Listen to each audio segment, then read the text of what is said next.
Welcome to the Love Lab Podcast, the place to be for honest and real talk about relationships and sex. Whether you're a man or woman, single or couple, this is the show for you. I am your host, Kevin Anthony, and I am here to help you have the relationship of your dreams and the best sex of your life.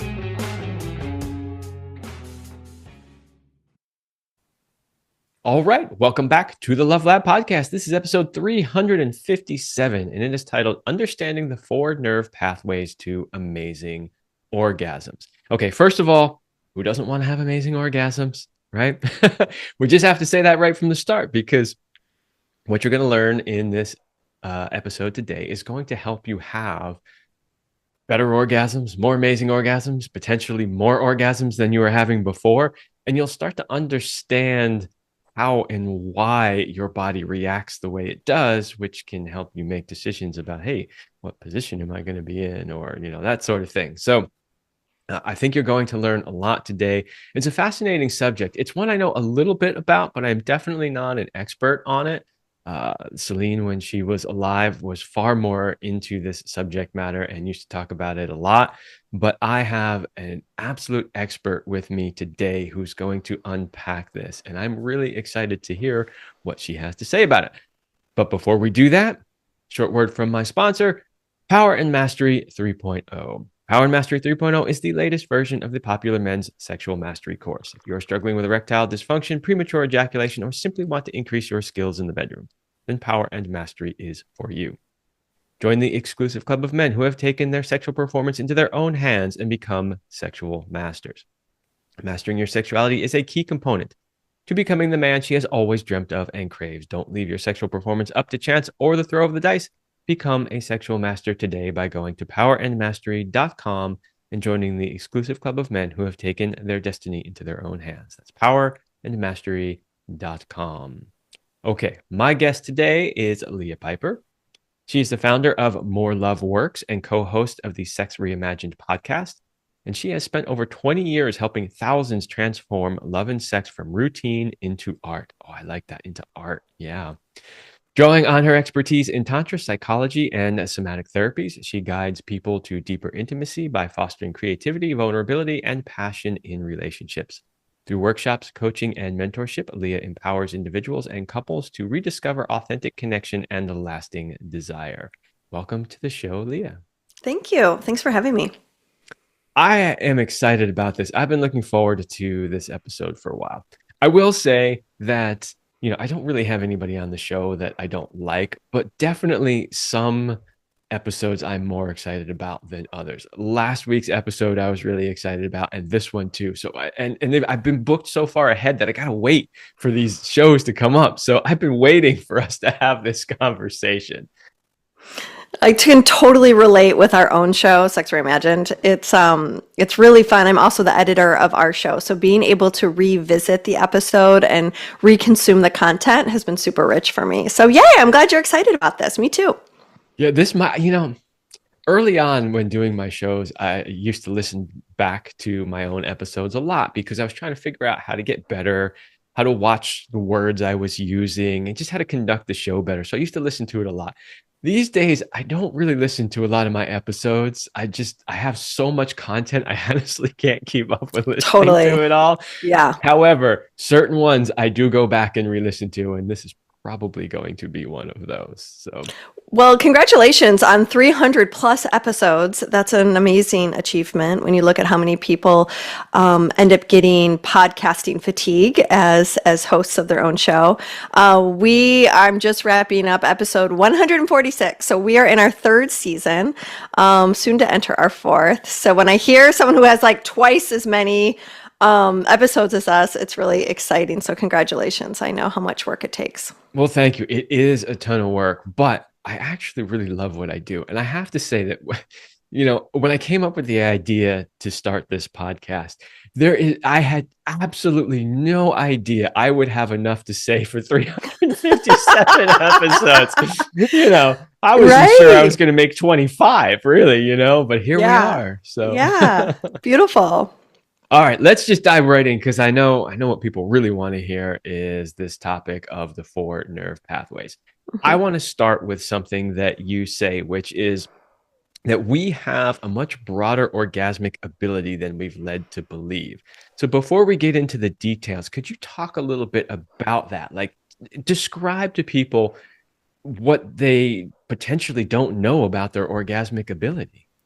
Well, I think it all begins with the fact that we get a very poor sex education from the school system to our culture to our family of origin. Very few people get a real sex education that they can harness and then, like you said in my introduction, create art with.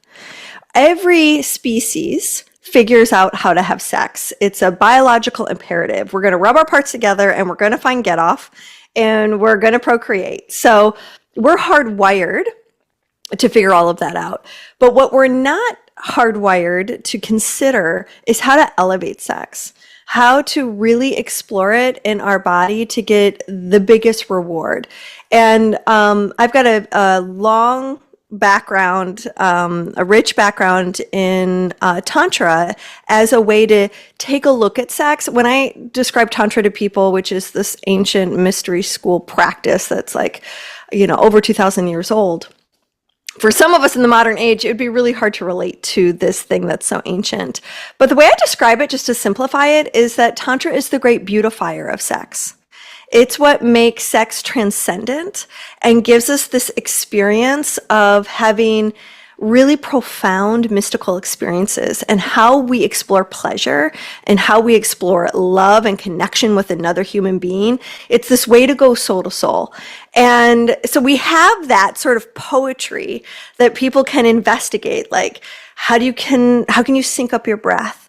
How can you be really soulful and be really present with another human being? How can you deeply come into your body and explore pleasure at such a rich level?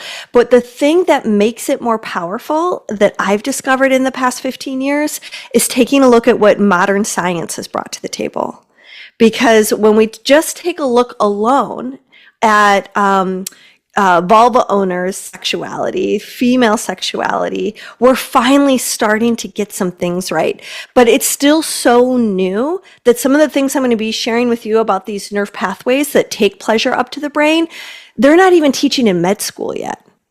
It's like still have such a long way to go, which is why your show is so important and my show is so important, so that we can start to give these GPS coordinates to everyone, and we still have an uphill battle to manage.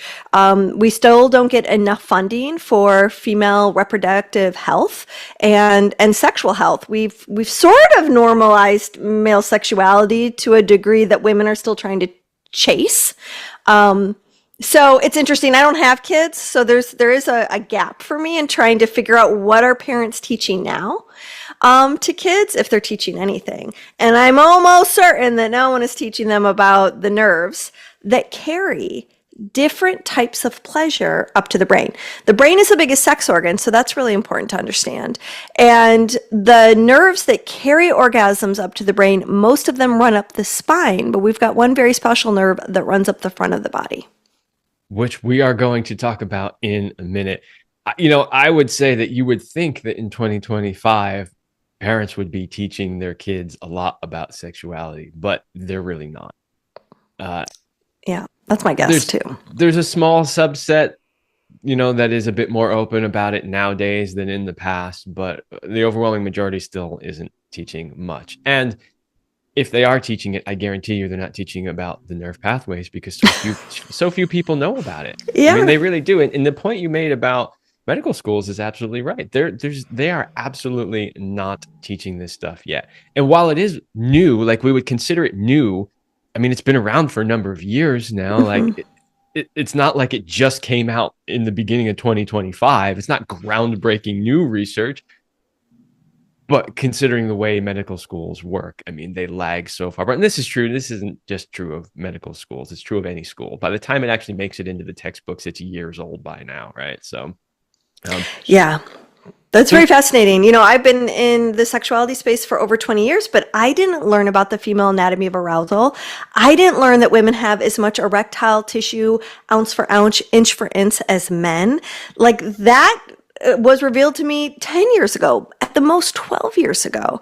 So to imagine the first 10 years of my career, not knowing to share any of that information, not knowing about the nerve pathways, I can't tell you what a deep connection understanding that brought to my own system. It was like, and I was already having these really profound experiences, but when I was empowered with the knowledge of how my vulva changes as a result of blood flow, of how I can, when I stimulate these different erogenous zones, I could actually feel different sensations. When I learned about the chemicals that rush through the brain at the peak of an orgasm or for a 20-second hug, I could start to feel the drip of those hormones inside of my body. It up-leveled an experience of embodiment that I didn't have prior to that. And it became such a thrill because then I could teach it to other people. I could help women go, oh my God, your body's so amazing. You know, when you think about a big hard cock and how like beautiful that is, now imagine you have one too. It's just organized differently. And I feel like that just juiced something up. It certainly juiced something up for this system. Yeah. And, you know, in sort of alignment with that, you mentioned something earlier about, you know, there'd been a lot of study in male sexuality, but not so much in female sexuality. And so what's interesting about that is because there was so much study on that, anybody that was really geeking out on it, like if you were a woman, you were geeking out on the male research. And so probably that was leading you to do things like chase the way that males would feel pleasure, right? As opposed to what really works for you as a woman. And so I think part of the value of having this new research and understanding is that now you can understand specifically how your own body works and you can target that, which would be way more effective than trying to, you know, have an orgasm the way a man does or approach sex the way a man does. So Yeah, that's I mean, huge. I think for the last couple hundred years, there's been such a focus on the male sexual response because it was assumed that men were the ones who wanted sex. And like somehow women's pleasure or sexual desire is somehow elusive, which actually isn't true. We have the same parts, we're just organized a little differently. And we've been perceived as we're like, there's male sexuality, and then women basically have male sexuality, but it's the light version. And that's just turns out that's actually not true. But how our approach, how our desire opens, what opens us versus what closes us, the type of sex that women want to have that they're not having, that hasn't been fully articulated to the masses so that everyone could be having better sex. I find just the research in that, and then the opportunity to find the clarification and to find the language that helps women really explore their desire to the fullest. Once we understand our own erotic map, man, are we going to be able to provide that to the people who want to love with us?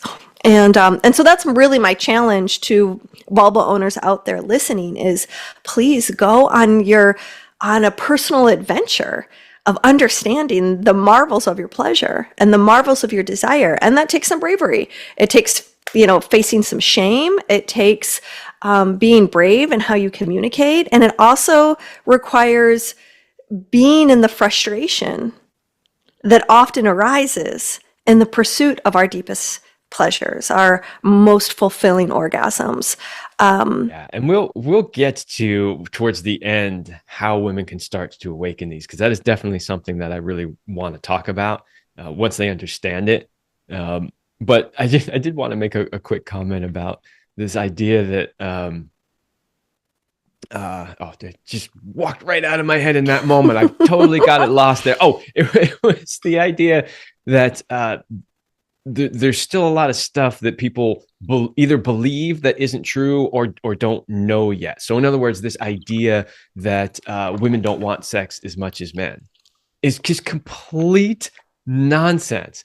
We had society suppressing it so they couldn't be forward and outspoken about it. That's part of it. And then the other thing that I always tell men all the time, I'm like, look, if your woman isn't wanting sex all the time, it's probably because she's not getting the kind of sex she wants, right? So it's all that stuff you talked about, like how does she open up to it, right? Like if you don't understand all of that and you're not working within the way she works, eventually, if she stays with you long enough, she's just going to get frustrated and shut down and go forget it, right? So Yeah.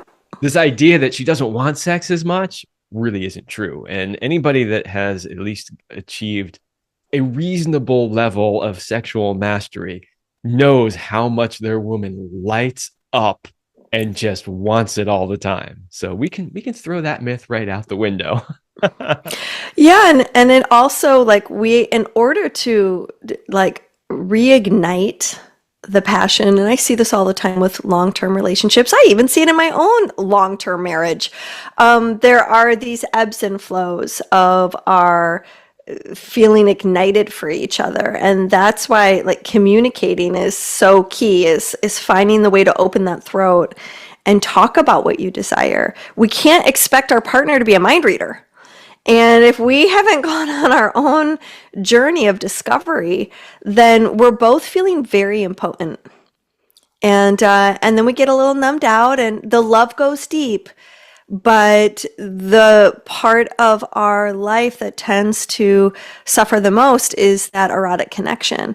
And that's what makes relationship different from all other relationships. Like it's the fact that when you have a romantic connection with someone, it's the sex that makes it different from the relationships with your family and your best friends. So when the sex goes, then we turn into super siblings.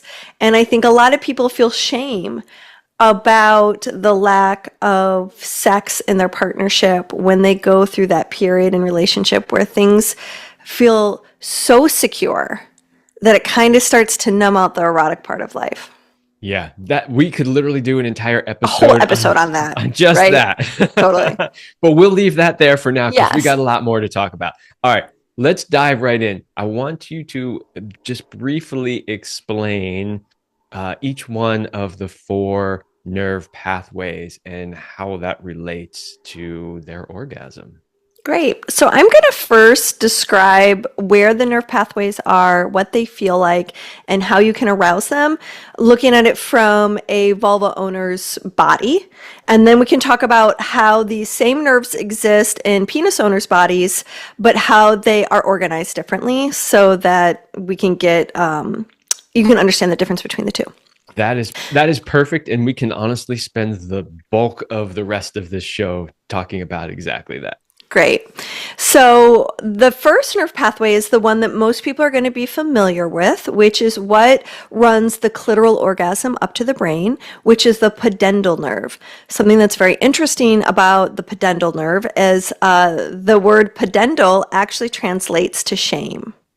So here we have the psycholinguistics of language that has this subconscious undercurrent of how many of us are kind of sitting in a mountain of conditioning. Even if we don't believe the conditioning, we're still sitting in it. And that gets stuck sometimes in the tissue, in the soma of the body. So I always think that that's very interesting. Now, my understanding is that there are some activists right now trying to change the name of that nerve pathway to something that does not translate to shame. I've already learned something new. You just started. I had no idea that word meant or translated into shame. Yeah. That's So the pudendal nerve. Bullshit, by the way. That's some serious bullshit, right? I mean, but now like we can really understand why this shit's so hard to talk about when the very thing that carries the orgasm up to the brain is burdened by this term.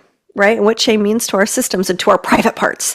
So setting that aside, we've got this incredible pleasure of our clitoris. And the clitoral orgasm is much like a male ejaculatory orgasm. It has a peak and a valley. It goes up and then it explodes and then it comes down. And it often, although this is debatable, my experience in my body is that the clitoris has a refractory period where the blood starts to dissipate after the get off. And then that's why people lose their desire. It's why most of us are one and done when it comes to an orgasm. We have our peak climax, and then the system drops the desire, and then we have to work much harder if we want to have a second clitoral orgasm. Now, there are different breathing methods and monitoring how much friction your clitoris gets so that you can change the shape, the length, and the ability to be multi-clitoral orgasmic with a few techniques. But first, let's just describe kind of what that clitoral orgasm. It's like I said, it has a peak and a valley. It goes up, up, up, and then it comes down, down, down. And then we need to usually rest. Any questions about that before I sort of describe how we can elevate our clitoral orgasm? No, that makes absolute perfect sense. And the only thing I would say is I'm constantly telling women, don't just go for that first explosive clit orgasm. Like my wife used to call it the genital sneeze, like, oh, and I'm done, right? And like, it's worth hanging in there and building up that energy. This, by the way, is a great use of tantra, but I'll let you talk about that. Yeah, very true. We don't want to rush to the finish line when it comes to our clitoral orgasm. For many of us, our clitoris is very responsive, and so it can be very tempting to just go over the waterfall. But then we lose our desire, and then sex isn't quite as enjoyable as we continue the ride. One of the things that I really encourage listeners to think about is that we don't just want to go to the peak and crash down to the valley. We want to go on a journey. We want to go up and ride a hill and then let that hill smooth out. We want to take another hill and get close, and then let it soften and roll down. And then we can reach another peak. And by doing so, it's going to make that reaching that full climatic state more fulfilling and longer. And I want to preface this by saying I've never met an orgasm I didn't like. But there are some orgasms that are better than others. And one of the ones that are not my favorite types of orgasm is what I call the spiking clitoral orgasm, where it rushes to the top and then it crashes to the valley. And you can always tell when these orgasms have happened because a woman suddenly, it's like she'll push the hand, the penis, or the head away from her crotch because now that clitoris feels like a raw nerve. And there's too much stimulation and it even gets a little painful, and then we can't take any more touch. And so then everything drops. So let's talk about the arousal scale to kind of parse out some of these highs and how to manage smoothing them out. If you think about a scale of 1 through 10, 1 is, I could get down with some sexy time. 10 is, I've had an orgasm. As you climb the peaks of each number, remember that each number on the arousal scale also has a 1 through 10. So when you're starting to feel your arousal build, notice what number you're at. As your clitoris starts to get turned on, are you at a 3.3? How delicious is a 3.3? What do you need to get to a 5.7? What is the type of friction? Do you like it when your hood is pulled back? Do you like it direct stimulation? At what number is direct stimulation to your clitoris ideal? For a lot of women, it's not until they're at a higher peak of arousal. Most women are going to prefer an indirect type of friction to their clitoris in the earlier stages as their body gets warmed up and turned on. I also recommend that people don't go straight to the clitoris to turn on a woman. So there are primary erogenous zones. Think nips, clits, dicks, assholes, all those things tend to be primary erogenous zones. For most vulva owners, you want to open them from their extremities in. Touch secondary erogenous zones first. Wherever there's a fold or a bend in the body, you have extra nerve endings that are sensitive. So think joints, elbows, wrists, finger joints. Wherever there's a bend, so we've got ears, we've got the sides of the waist, we've got the curves underneath the breasts, we've got the butt cheeks, the curve where the curve of the butt meets the thighs, we've got the inner groin, we've got the knees, we've got the ankles, we've got the toes, we've got all these bendable parts, and you want to caress, tickle, squeeze, knead, scratch. You want to connect to those secondary erogenous zones. That's going to open up her vulva and the sensation of arousal much faster than if you go direct. Let's just start rubbing her clit and hopefully we can rub one out. It's just one of those things that I think for a lot of penis owners, if we're talking about heterosexual connection, it's very instinctual for them to go straight to the clit because it's pretty easy for them to go straight to their cock to begin to rub one out. but we need a softer approach in order to open more quickly. So by connecting to the extremities, you're giving her system enough time for the blood to start to trickle down. And for those of you who are listening who are vulva owners, you got to get your head in the game when it comes to arousal. So we don't want you in your head thinking, analyzing, daydreaming, worrying, fantasizing. Well, a little fantasizing is fine. We want you to actually engage your mind so that you're using your mind powerfully to send you into your system, to feel your vulva thicken, to feel it get wetter, to imagine and to know what it takes to open that up. And your clitoris is a big part of that. That pudendal nerve is a big part of that. So as you start to reach into the higher states of arousal, coming back to the arousal scale, I want you to think of 8 and 9. I also don't want you to be in a rush to get to 8 and 9. Slow down, have fun on the ride. Then when you get to 8 and 9, 8 and 9 is where those peak levels are at.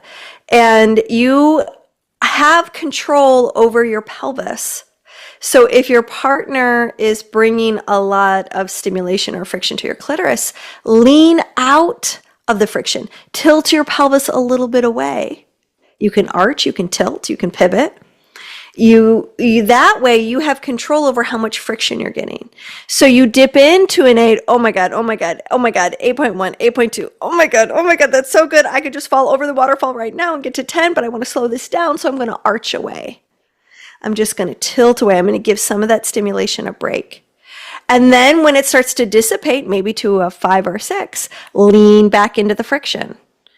And then coach your partner, because this is probably the biggest mistake we make with clitoral orgasms. You start to see your partner rev. They are revving. Their body is starting to move. They are going to go over that waterfall. They can't wait to go over that waterfall. Everybody wants the waterfall. And then the partner ends up speeding up the friction and resist the urge to tip them over. Let their body tip themselves over. The orgasm will be so much better for them than if you are driving the train over the waterfall. So just stay steady. Whatever friction you are applying as they're starting to rev is doing the trick. Let it just build and build and build and build so that she or they can ride that wave of 9.1, 9.2, 9.3, 9.4. Oh my God, 9.7. Then maybe she can just draw her hips away for a minute and then she can lean back in. Oh my God, there's 9.7 again. Oh my God. And then 9.8 and then 9.9. And then the great whiteout, which is going over that waterfall and riding that bliss.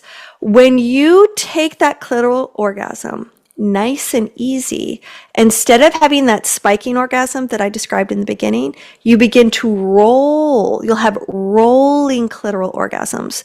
And when they're gentle, long, exquisite rolls, then at the bottom of the roll, her clitoris is still hard, even though she just had a very long clitoral climax. And therefore, she doesn't have to have the refractory period. She can then climb another hill. So we're looking for hills. We're not looking for spiking mountaintops.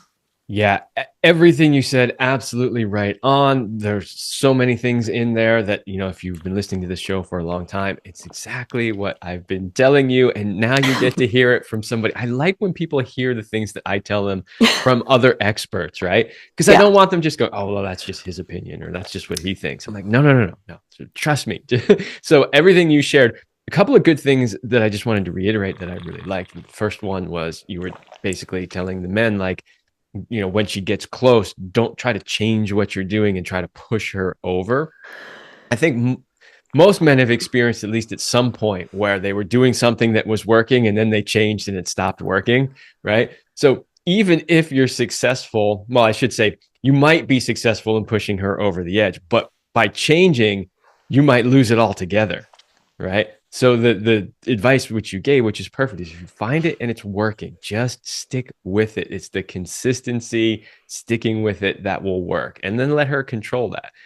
The other thing that I really loved that you shared was, this idea, it's basically sort of redefining for a woman what an orgasm is. For instance, I have had women describe, and it took me a while to figure out what they were talking about. I've had women tell me that they don't actually really orgasm or climax, so to speak, right?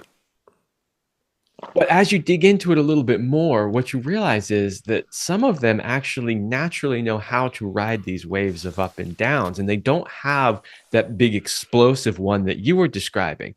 But in their minds, they think the explosive one is orgasm, and they think everything else isn't orgasm, right? And so what I loved is the way you described that, the way you defined it. If you were one of those people, it's basically redefining for you what it means to have an orgasm. Like maybe now you could wrap your mind around the fact that when you're experiencing those waves, those are orgasmic waves. It's not only the big peak explosion that is orgasm. Yeah, I would even say you're ahead of the grade, because we can get really, like you said, there's sort of a trap of imagining like this is what an orgasm should feel like. And if I'm not having that experience, then I must not be having an orgasm. Men do the same thing with non-ejaculatory orgasms. They think their non-ejaculatory orgasms should feel like an ejaculation. And that's sort of a rare occurrence that you get that experience. It's a different essence that is being explored, which comes back to each of these nerve plexuses do express themselves in a very particular sensation. And your clitoral orgasm typically is going to have a little bit more spark and explosiveness, where some of the other orgasms I'm going to describe are more oscillating.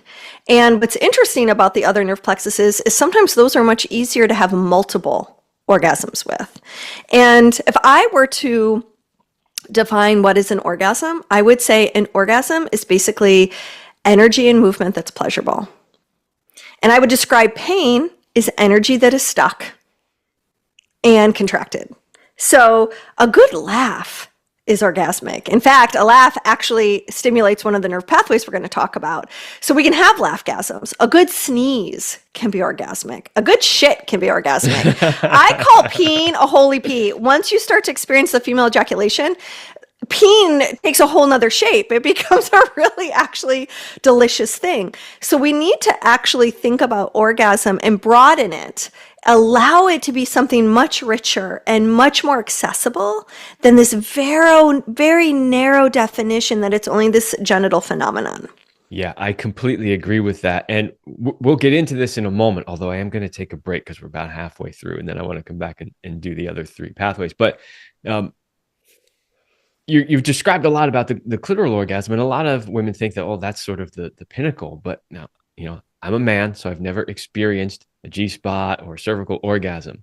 Well, that's not technically true. I've experienced them many times through my woman, right? Yeah. And I can tell you, it's powerful. When she blasts off into one of those just massive cervical orgasms, it's like you just stuck your dick in an electrical socket. You're like, well, hold on for the ride, right? So I've experienced that, but I haven't experienced obviously what it's like, being in a female body, but I've had it described to me. And, when women do describe that to me, I think to myself, yeah, I can skip the clitoral orgasm. Like if I were a woman, I'd want to go right to those incredible earth shaking orgasms, right? And I say that sort of as a little tease because on the other side of the break, we're going to talk about those other forms of orgasm and the pathways to get there.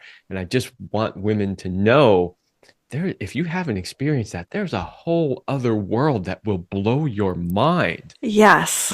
A galaxy awaits you. Exactly. Okay, quick break, and then we'll come right back. Ladies, are you tired of always picking the wrong guy? Does it seem like there just aren't any good men out there? Are you struggling with your sexuality? Or do successful relationships seem like a mystery you can't quite crack the code on? Then it's time to get help. Check out my women's relationship and sex coaching program at kevinanthonycoaching.com/women. In this program, we will work on removing sexual shame, becoming confident in your body, learning the sexual secrets that drive him wild, what to really look for in a man when dating, how to break old patterns like always choosing the wrong guy, and so much more. This is your opportunity to learn everything you have ever wanted to know about men while also creating a real lasting change in your life. So go to kevinanthonycoaching.com/women and sign up for a strategy call today. That's kevinanthonycoaching.com/women. I think, what I do with women when I'm coaching them is I like to give you sort of the male playbook like here's perspective from a man. And I think there's a lot of value in that. But I also know that there are some things that are better for women to teach. And so at the end of this, obviously, Leah's going to tell you where you can work with her, because if you need to work with her on some of this stuff, like I can't tell you what it feels like to have a cervical. I just can't. It's just right. That's not something I can do. So that's a great place to work with somebody like Leah. And I'll give her an opportunity to talk about that at the end. For now, let's jump back into the nerve pathway. So we covered the shame nerve. The delicious shame nerve. Here's the thing. If they're going to use language against us, right? I love you see sometimes people do this. They'll take, the language or the cancel culture or whatever it is, and they'll embrace it and turn it around and use it against them. So, let's just call it the shame nerve and I'll have a good fucking laugh let's make it that yummy, yummy hot shame nerve. Okay, so now we're going to go to the pelvic nerve, which is probably the next most common orgasm that women and men might be familiar with. And this is the area of the Gspot and the sacred spot. Now, you might have heard both terms. The Gspot is more familiar to most people than the sacred spot. They're both found generally in the same area. The Gspot is the erectile tissue that carries blood and gets engorged when massaged and opened. And then the sacred spot is an energetic meridian. Think of it as like an acupuncture point that carries the psyche, having to do with what we would call in tantra the chakra itself. So it's why when people start having G-spot massages, and also I want to acknowledge that the G-spot is also referred to as the female prostate gland and also the urethral sponge. So as we become more evolved in the science and how these things function, we're seeing new terms arise as we try to identify this erectile network. And I might add that this is not a spot. It's more like a strip. I describe the G-spot as being sort of the length of a nose. And it's found along the front wall of the vagina. So think pubic bone. Right there, the G-spot is resting against the pubic bone. And if you would want to massage it, think about going inside of the vagina and you're reaching up towards the back of her clitoris, as if you could tickle her clitoris from the inside, from the back side of the clitoris. People are also starting to believe that the G-spot is actually not like this separate erectile network. It's actually all part of the clitoris itself. I encourage you to Google images of the clitoris and you're going to see that no longer is the clitoris just this little baby head, this little bean on the outside of a vulva. It is actually a very large network of tissue. I don't have. I have a 3D model clitoris, and I just looked around. I'm like, oh, it's not on my desk. Now would be the perfect time. I was gonna bring mine out, but it just broke at a festival that I was teaching at. I passed it around the audience, and one of the vestibular bulbs broke.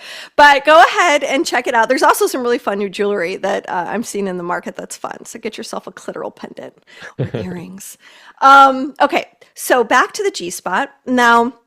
When you massage this tissue, and I want to mention that for most vulva owners, the G-spot, the tip of the G-spot, you'll find at the north end of the vaginal opening, the introitus.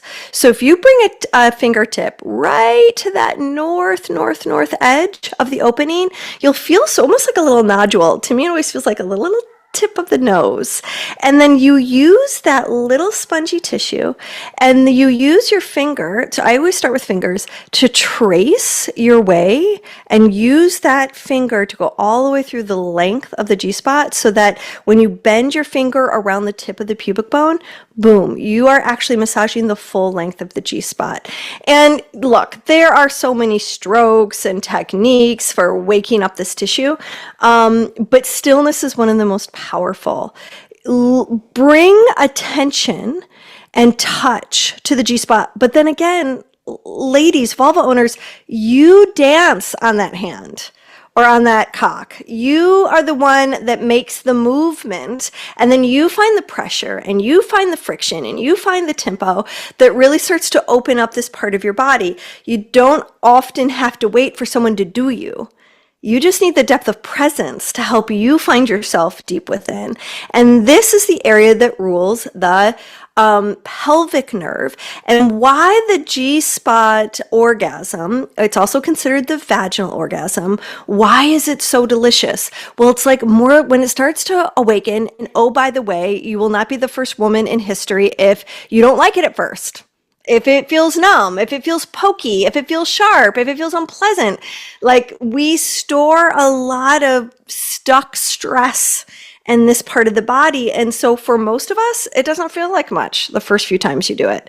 But so it's an awakening process. And as you get touch, that touch is going to compel blood to start to come down to the vaginal lining. And we want that fresh oxygenated blood because that is going to increase the health of our pelvic floor. It's going to increase the health of our reproductive organs. So you making contact to this tissue is really, really important for your own activation. You can intensify the vaginal orgasm by also learning how to contract your pelvic floor muscles and use that. I call this the Shockti Pump. It's this spiritual, sexual, feminine energy that you can start to harness. The more you are in your hips, the more, if you're watching this right now, you're seeing my body move because I can't talk about this and not move my hips at this point in the stage of the game. You want to learn how to dance and really be in your hips. This gives your partner so much important biofeedback. Because as you are moving and thrusting and tilting and finding the kind of touch that really opens you, they're going to follow your lead. And now you've got this nonverbal communication that's happening. And also for you givers, you want to practice attunement with your partner. Notice what opens them, what closes them. Are they flinching? Are they rolling open? Are they arching? Is their breathing changing? Are they making sounds? So if you like what your partner's doing, please make some sounds. Please give them that biofeedback that they're on the right track. And as this area starts to open and get engorged with blood, it's like a portal opens. It's really hard to describe with words, but I can tell you that the orgasm is very different from your clitoral orgasm. It tumbles, it rolls, it oscillates. It doesn't necessarily have a peak and a valley, which is why once you get plugged into the current, it will run you. You don't have to run it. And it's so much easier to have multiple vaginal orgasms, which is a little bit different than learning how to have multiple clitoral orgasms. But it requires a level of surrender and letting go and allowing yourself to kind of be that wild, primal, feminine that just, you lose all awareness of being subconscious. Self-conscious, you're just letting your body be its thing. And you're no longer thinking about how do I look? How do I smell? How, do I look fat? Do I look skinny? Like all these things that tend to plague us and take us out of our erotic mind. Suddenly this Gspot stuff opens and you become this supple, soft, undulating deliciousness. And that's kind of what it feels like to have your Gspot open and awaken. So I'm wondering if you have any advice for women who feel like that part of their body or orgasm isn't awakened. Because I've had women say to me, I've never experienced, G-spot orgasm. I know they're possible. My girlfriends all tell me that they have them and they sound great, but everything I do, I can't seem to wake them up. Do you have any advice for women who are experiencing that? The key is to find the sound of the sensation that you are having. And what a lot of women will report when they're stuck in that phase is, I feel nothing. Nothing has a sound. I feel numb. Numbness has a sound. The key to awakening this full potential is being willing to give your yoni a voice. And that's what we refer to the female genitals in tantra as yoni, and it translates to sacred space. We're really big on the psycholinguistics of language when you start to look at tantra, because it can either empower you or disempower you. So when you allow yourself to imagine that every sensation that's happening in your body is a teacher, and your vulva, like epigenetically through generations, we've experienced a lot of suppression when it comes to our full sexual awakening and wholeness. And it could be your grandma's story. It doesn't even have to be yours. But so when we give our sensations and what we're feeling, especially in our genitals of voice, it frees something up. And that takes a lot of courage because we all want to look beautiful and desirable. And when we imagine the sound of nothing or the sound of numbness, we think we're going to disappoint our partner. So this requires some courage to go, well, I don't even know what the sound of numbness is, Leah. Yeah, neither do I. You got to try on a vowel until you match the right frequency and pitch. Because when you can give a voice to the sensation, no matter how little or what you might judge as ugly, you have to understand that sound has pitch and frequency. We can measure it. And it is your breath that will carry what we might call that numbness, a block, something that you've stored. You don't have to know the story. The story is irrelevant. It's just making the sound and giving it a voice. So let's say the sound is of numbness for me is the more I make that sound, that's carrying, because it matches the pitch and frequency of the sensation, it's what carries the block out. So think of your pleasure as being sort of like an artichoke. When you first peel back the first tough layers of the artichoke, it's basically just a delivery system for butter. You're not scraping much off the leaf. And then you get to the more tender leaves. Ooh, you're getting more of that yummy meat. Yum, yum, yum. Everything becomes more soft and silky and succulent. And then you get to the choke. And that's usually like that years of suppressed rage and anger that you never allowed yourself to feel.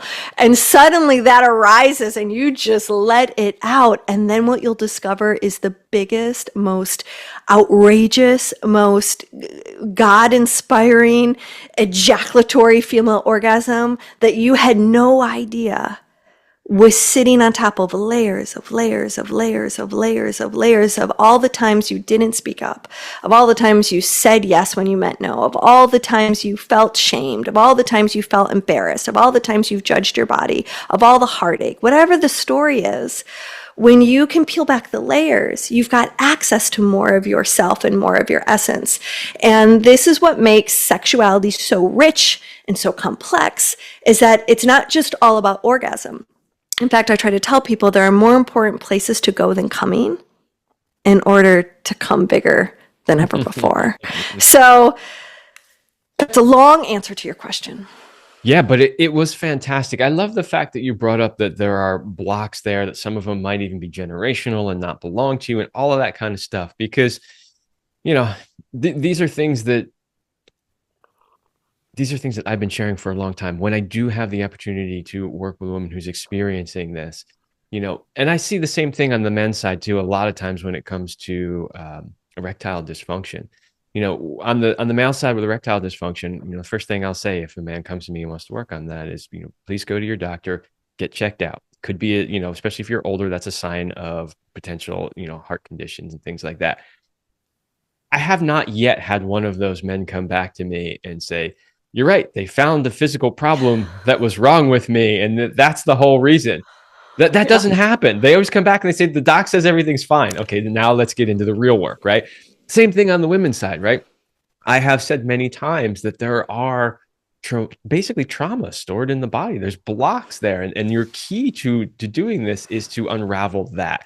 That's not the answer, honestly, that a lot of times they want to hear. Of course. Yeah.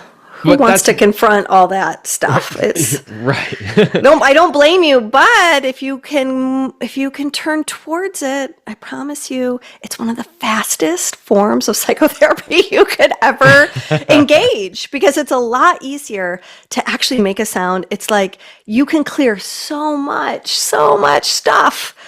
I've cleared so much stuff in 1 year that would have taken me 10 years in traditional therapy. Well, and that's the second piece. So the first piece is that I was so glad that you shared that piece, that the problem, if you're not experiencing Gspot orgasms, is likely that. And that's where you should probably be looking and putting your effort. So that's the first piece. The second piece, though, was your approach, which is actually an approach I have not heard people share before, which is using the sound to free that up, which I think is amazing. As a musician myself, I understand sound and vibration and all that. And so that was hugely valuable for anybody listening, I think, because I mean, I've heard quite a few people talk about, you know, this topic, but I actually haven't heard anybody say figure out the sound and The use it. sound is number one key. When we talk about the chakra system in Tantra, the throat chakra, I think, is the most powerful because it's like a magnet for all the lower chakras. So when you're connecting deeply to sensation and you activate your throat, think of it, your breath, you inhale, you get that fresh breath, you go down, you feel, you sense, and it's the exhale. And the exhale combined with sound carries the block up and out of the body. It moves it right out. And it's probably the hardest sell because people feel silly making sounds. They feel embarrassed making sounds. I mean, as a musician, how hard it is probably to get people to sing.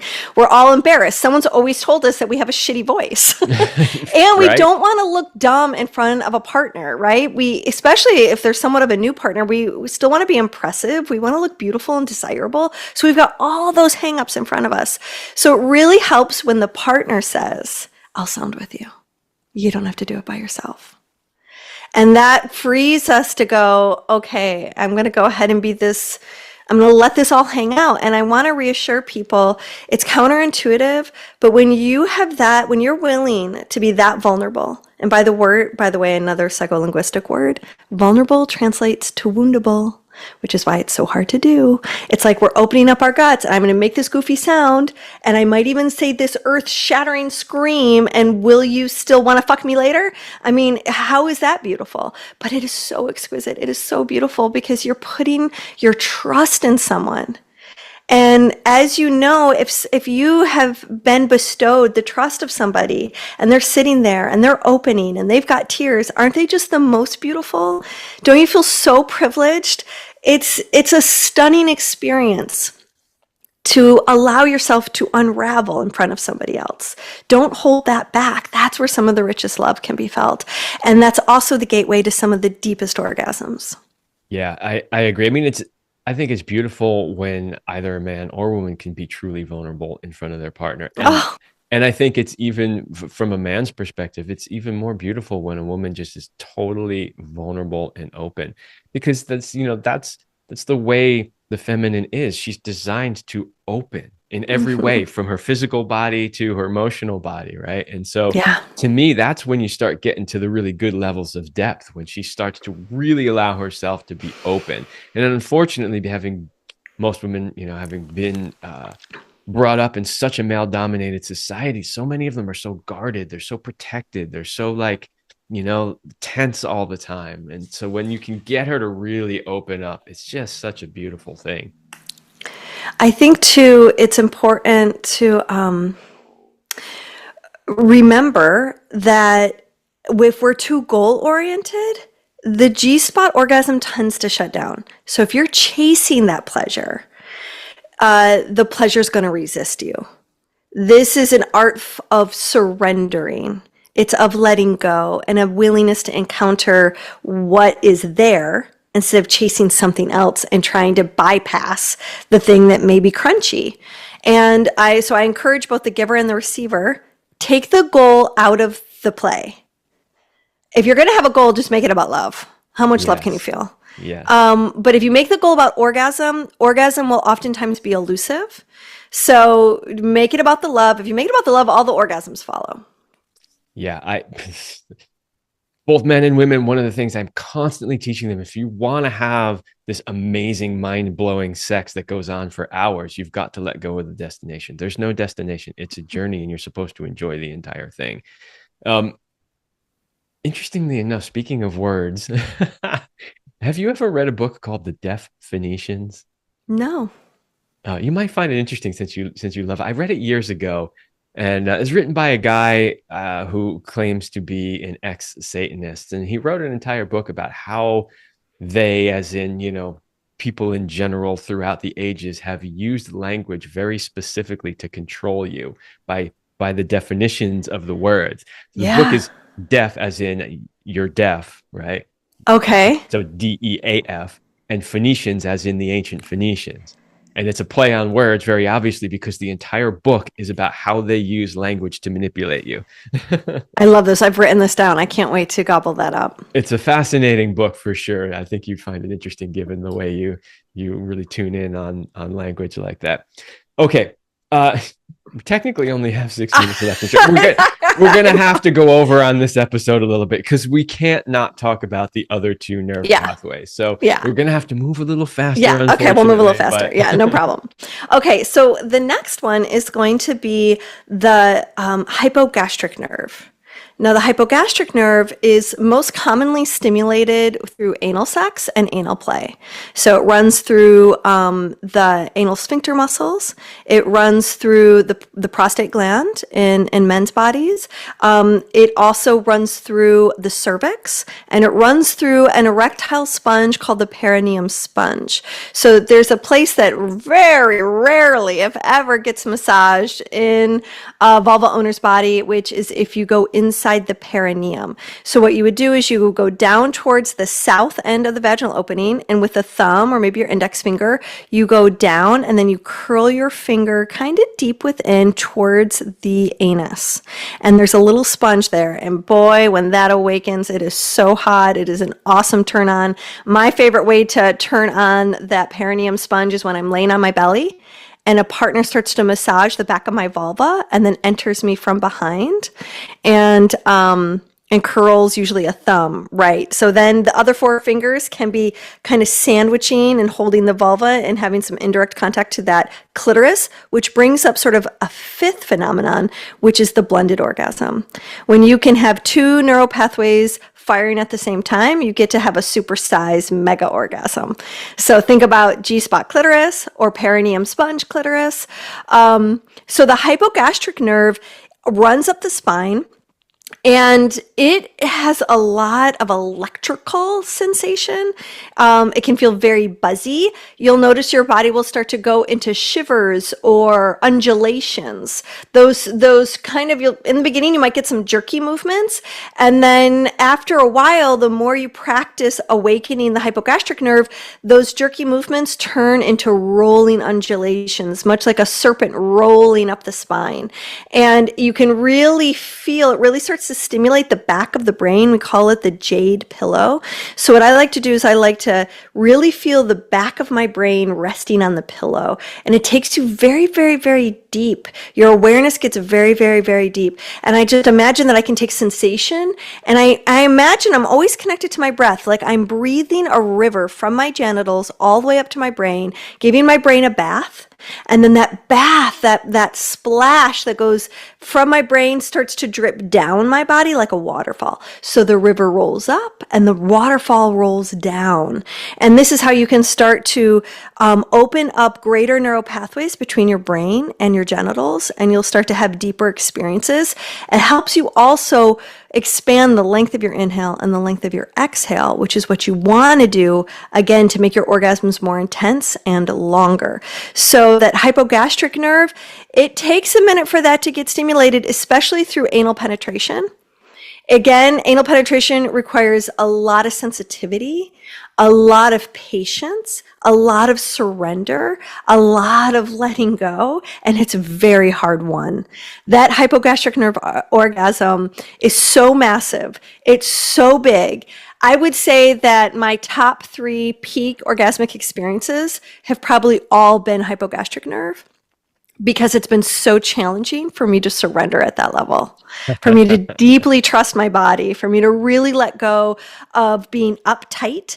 And your anal sphincter muscles, I mean, we call people a tight ass for a reason.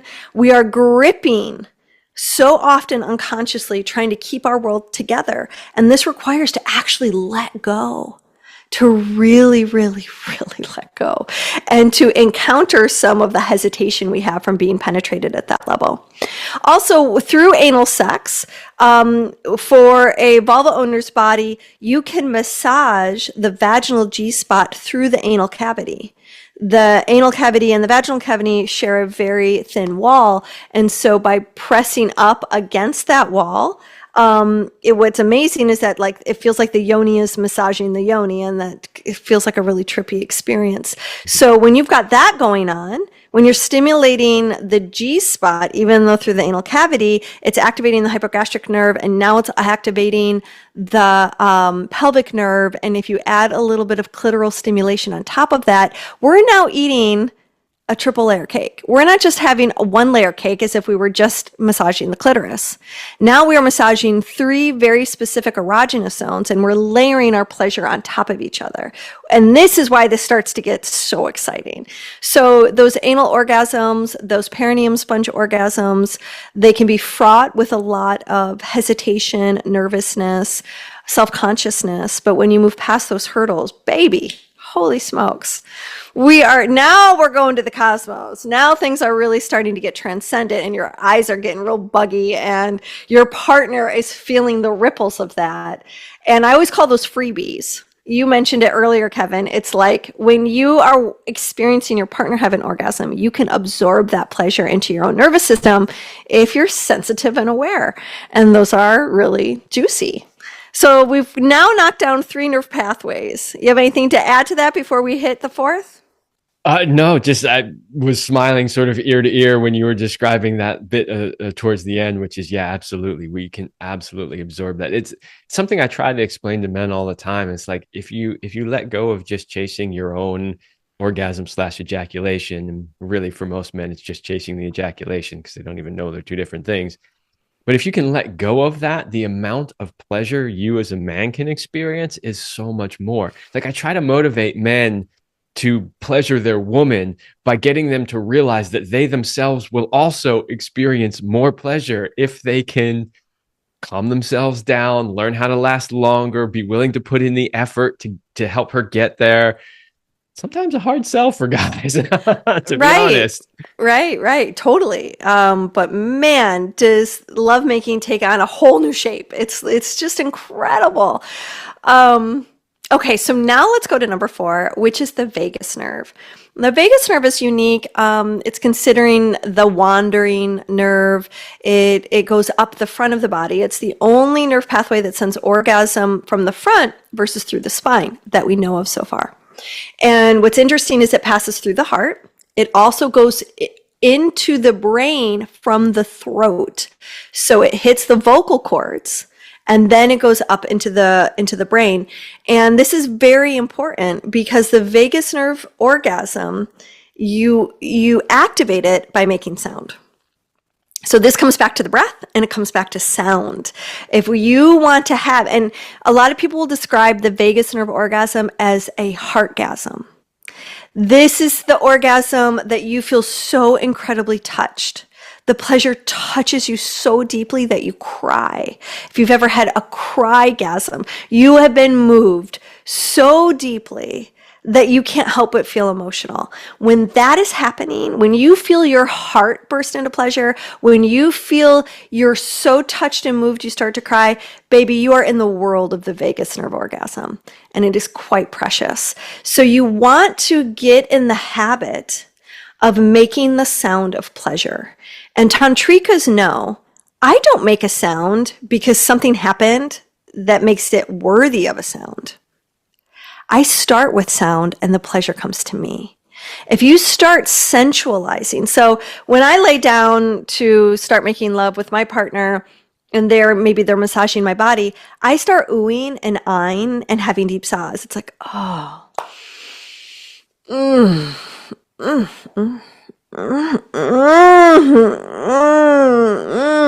You want to start making the sounds of a delicious dessert. We spend more time making sound eating dessert than we do having sex, and we got to figure that out. And I just want to share, ladies, if you do that, that is very motivating for us as men. We hear that and we're like, oh yeah, okay, all right, keep going, let's do more, right? Like, that's motivating for us.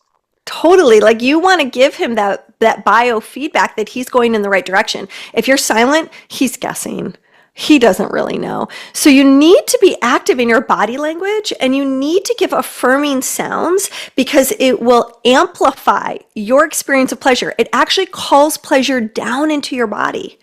So that's why orgasming with sound is so critical. It's the number one key. Think of sound as your intensity control dial. If you want to feel more intense sensation, you got to make the sound. You got to open up that throat and get past the part that it might be embarrassing. And don't wait for your partner to sound with you. Say, would you please sound with me? I feel foolish. but I want to feel this deeper. Groan with me, babe. And you'll start to activate the vagus nerve, which is just making any kind of orgasm you have, whether it's the hypogastric nerve, the pudendal nerve, or the pelvic nerve. It will make all three of those orgasms richer, more resonant, and more fulfilling. Now, there's one area, you mentioned it earlier, that a number of these nerves all intersect, and that is the cervical orgasm. The hypogastric nerve, the vagus nerve, and the pelvic nerve all run through the cervix. And the cervical orgasm can be a little tricky. Most women are just accustomed to it being banged up against. Bang, bang, bang, bang. And a lot of that is because they are receiving too much deep thrusting too soon. We have a great epidemic in the world called premature penetration, where we are not waiting for there to be enough blood coming into the vulva and into the erectile tissue of a vulva owner in order for her to be ready for penetration. You want her begging to be fucked. Okay, so like if she's not begging, she doesn't get it, honey. Okay, she's got to really come down and her hips have got to be chasing that cock. Like, I want it so bad. That's what we want, women on their knees begging for it. That makes it so freaking hot.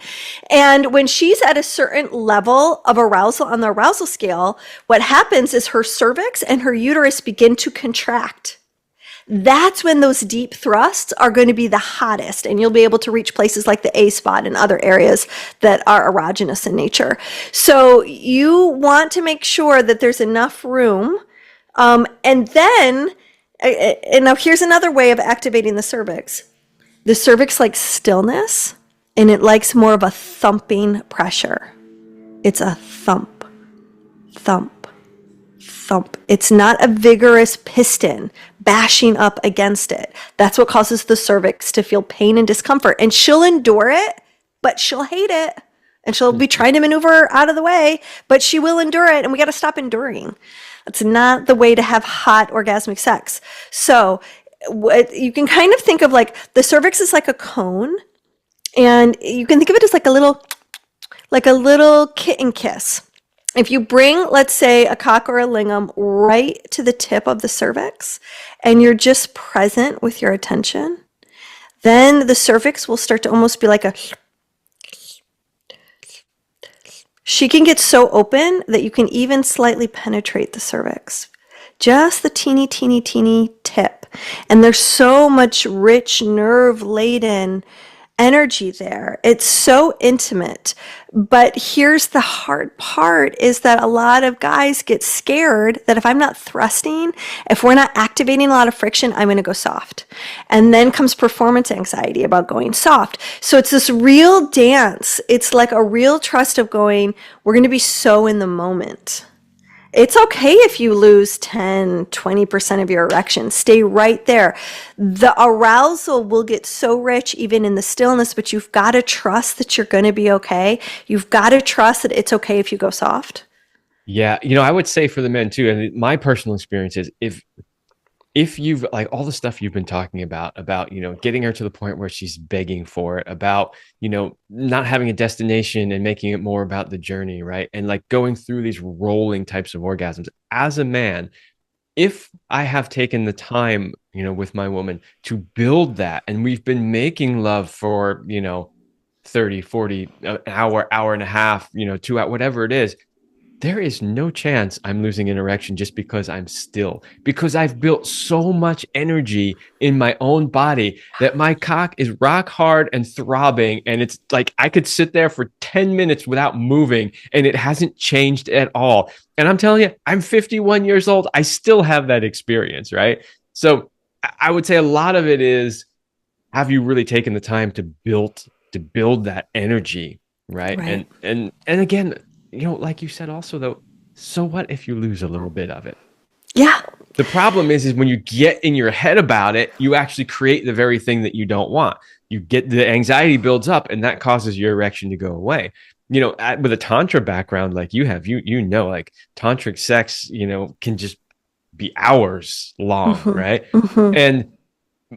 And, I hate to say this because it sounds like bragging, but My longest lovemaking ever was 5 hours, and I only quit because I had to go to work. I'm like, oh crap, I gotta go to work. But it's possible. I say that to say that it's possible, and to illustrate the fact that if you're gonna make love for that long, I'm not rock hard that entire Right. time. It Right. ebbs and flows. It comes and goes, and that's just part of it. So don't get out of your head and don't stress over it. Yeah, and I would even say that there are some orgasms we can only have with your soft on. So you have to know also how to make love with a soft on. Like I don't like a purple burster all the time. Sometimes it's just too intense. It's too rigid. It's hard. And so to be able to feel variations of your arousal creates variations of my arousal. To have a guy take his soft on and roll it against the vulva, roll it up and down, twirl it around the clitoris, tap the vaginal opening, tap the asshole, all of that stuff creates so much stimulation. And you have to remember that the majority of our erectile tissue is at the vulva. It's on the outside. It's not on the inside. So you re-engaging with the outside of the vulva is going to re-amplify our arousal. So we like that in and out. We like you to come out and play on the outside and then go back in.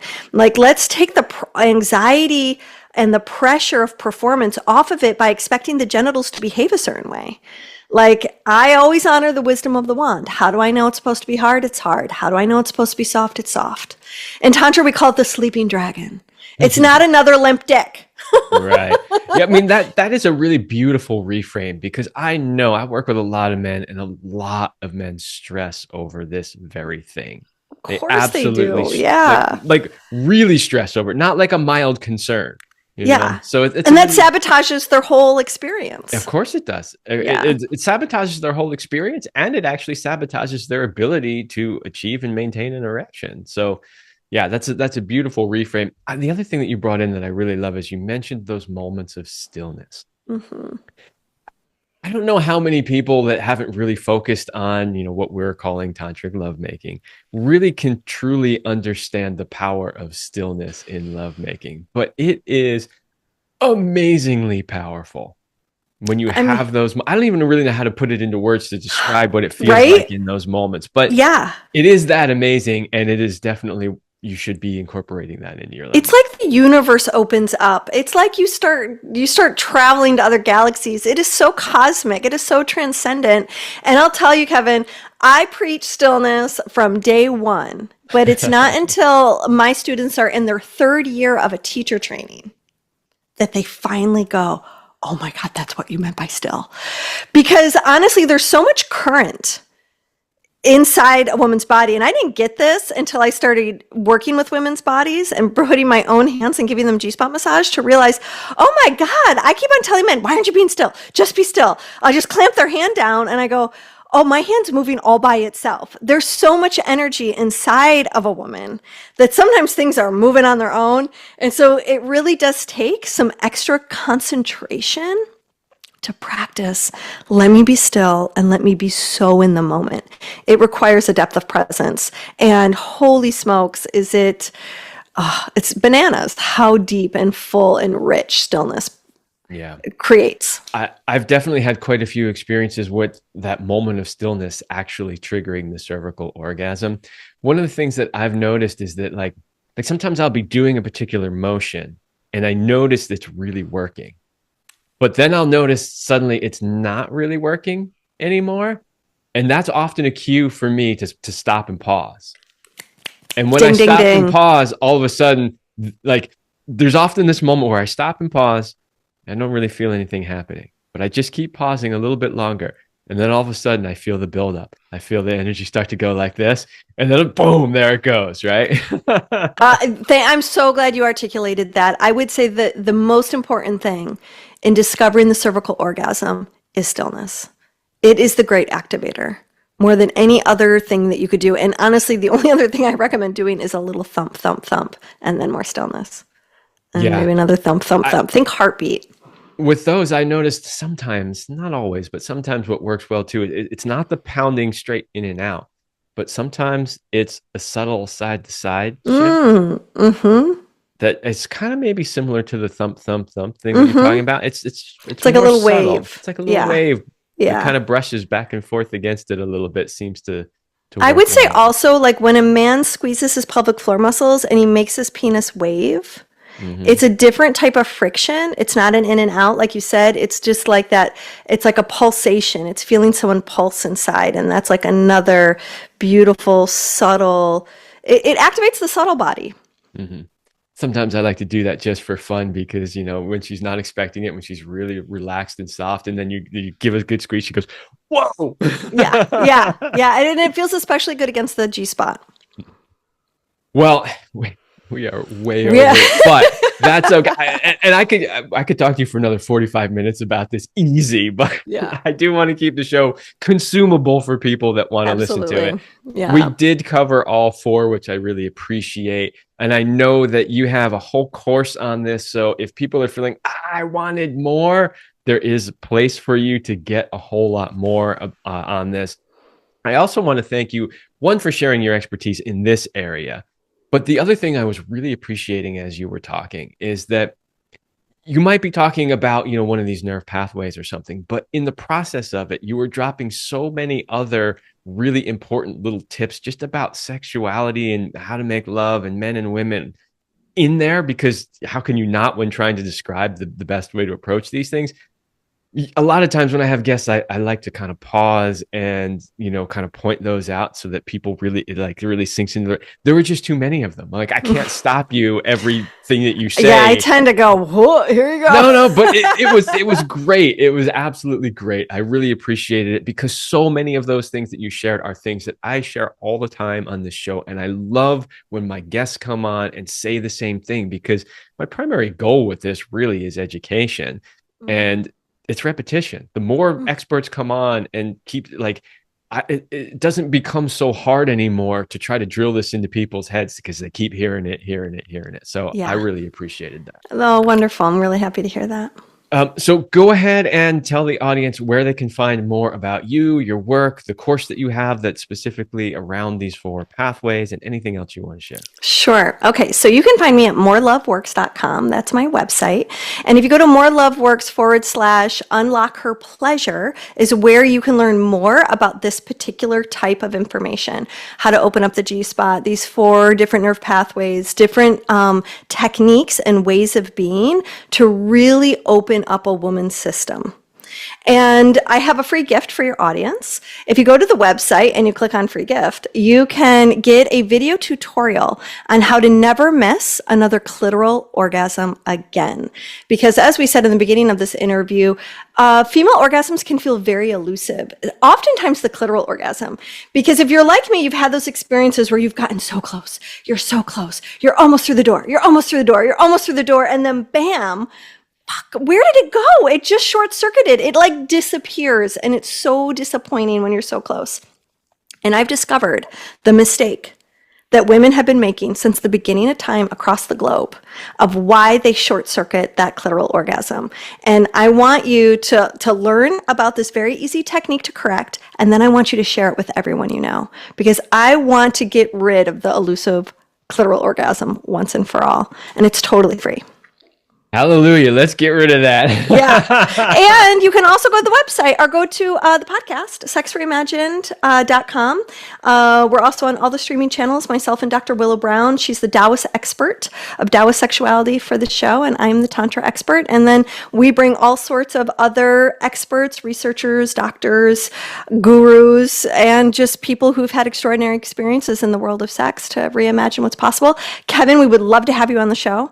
So hopefully he'll say yes to that invitation and we'll be able to highlight him. And you guys can check both of us out there. I would love to come on your show. I really enjoyed this conversation and I would love to have more of it, whether it's on your show, my show in the future, or both, who knows, but it was really great. Great. Yeah. Thanks for having me. All the links for everything that she shared will be in the show notes, so go check that out. And just one last time, I'd like to thank you for coming on the show and sharing your knowledge and wisdom. Yeah, you bet. All right, everybody, that's all the time and then some that I have for this episode, and I'll see you next week.